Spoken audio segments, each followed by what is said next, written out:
going on, Jerome's? So we've said throughout this process that we've heard from reliable sources that have been right on a lot of things before, that Vikings had a wink nudge agreement in place with Jumpin' Joe Flacco for after the comp pick window closes after the draft, right? So the Vikings signed him up, be backup quarterback and all that stuff, but guess not. Hey, Diana Rossini, this is how you do it.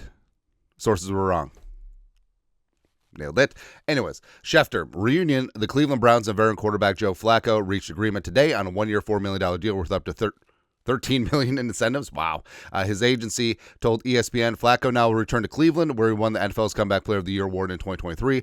Flacco also spoke with the Steelers and the Vikings, but opted to spend his 18th NFL season with the Browns. Now, it could be a spot two where the sources were absolutely right. Maybe there was a deal here, but obviously with the $13 million in incentives, the Browns, whose quarterback room is Kenny Pickett and Joe Flacco and the injured Deshaun Watson, I mean, if they don't draft a quarterback at 2 or at the top of the second round, like, Flacco could start.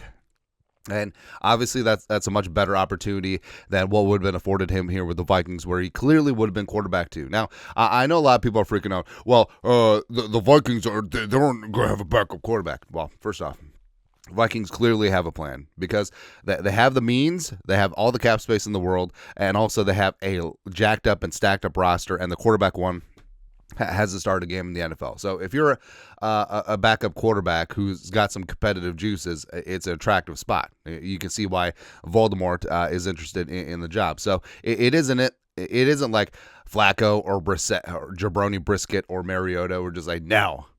So the Vikings clearly do have a plan in that spot. But overall, like the Vikings' current quarterbacks are J.J. McCarthy, the chosen one, and he is going to get after things, and also Brett Rippon-Ass. Now, it could be a spot, too, where the Vikings have a lot of faith in Brett Rippon, and we've mentioned that before, where, hey, maybe the Vikings are like, hey, Brett Rippon, we picked him over Jaron Hall last year at roster cutdowns, and maybe it is where we feel comfortable with him, 29-year-old Brett Rippon, as J.J. McCarthy's backup, right? And JJ doesn't per se need a veteran mentor quarterback. You do have the quarterback whisperer in Kevin O'Connell as well as Josh McCown, so that could serve dual purposes. So just having quarterbacks who can operate the offense could be part of it. Now, of course, we do want to go down the veteran route. Ryan Tannehill is still there.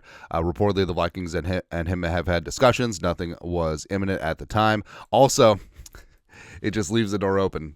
Hey, Falcons, we will trade you a 6, you give us a 4th, and we will take on $5 million of Kurt's contract, basically buying a draft pick upgrade. Again, I did not stutter. We will give you a 6th. You give us Kirk Cousins and a 4th. All that stuff. But of course, yeah, all the conspiracy theorists are just like, oh, here it is. The door's open. He didn't sign with the Steelers at Pat McAfee's Pittsburgh big night out. Probably not going to happen, because whoever comes in here is clearly going to be quarterback 2, and I don't think Rodgers is about competing at this moment in time. No. But as of right now, free agent quarterbacks, so it's getting pretty thin out there. But you do have luminaries. I think Drew Lock would be fine. Easton Stick, a longtime backup in with the Chargers, would be fine. Carson Wentz, 2017 second team All-Pro Super Bowl champion Carson Wentz. Josh Johnson, I think Josh Johnson should do it, because I think he hits for the cycle then. I think the Vikings are the only team that he hasn't played for. Teddy, we said this before.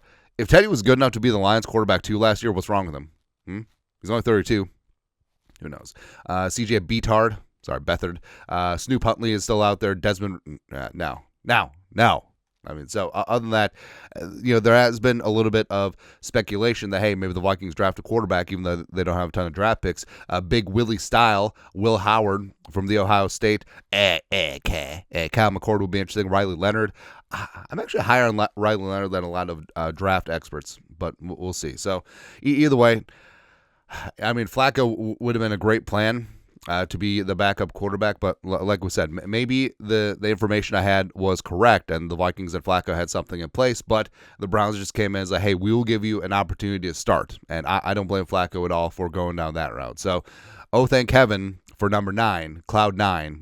We have J.J. McCarthy, but I don't know who's going to be the backup quarterback. Is it really going to be Brett Rippon-Ass? Who knows, man? Your thoughts are thoughts. Jumpin' Joe Flacco, he gone. Flacco signs with the Browns. What do the Vikings do at backup quarterback now? Let us know your thoughts. Our thoughts, comment section. You guys are the best to do. Skol, production value.